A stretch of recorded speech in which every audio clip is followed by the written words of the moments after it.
আপনি যদি আমার ভিডিওটা নতুন দেখে থাকেন, যদি সাবস্ক্রাইব না করেন, তাহলে পরবর্তী ভিডিও পাওয়ার জন্য আমার চ্যানেলটাকে সাবস্ক্রাইব করুন। Thank you. আপনি বাইরে গাড়ি শিখলেন কিন্তু গাড়ির পার্টসের নামগুলো জানলেন না, তখন আপনার একটা সমস্যা দেখা দেবে।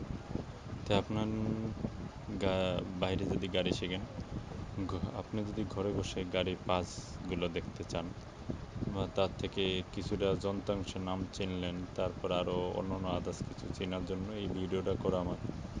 ভিডিওটা করেছে, আপনি উপকৃত হবেন। দেখেন কিভাবে কোথায় কি পার্টস আছে। এটা আপনি যখন অপরিচিত পার্টসের নাম দেখবেন, তখন সেটা স্ক্রিনে টাচ করে মুখস্থ করেন আছে। এটা আপনি যখন অপরিচিত পার্টসের নাম দেখবেন, তখন সেটা স্ক্রিনে টাচ করে মুখস্থ করেন। এটা কাজে লাগবে। অনেকে আবার চিহ্ন আছে, যেটা নাকি ওই যে পথের চিহ্ন, অনেকে চেনে না। ওই পথের চিহ্নগুলো দিয়ে দিছি, দেখেন আপনি। Thank you.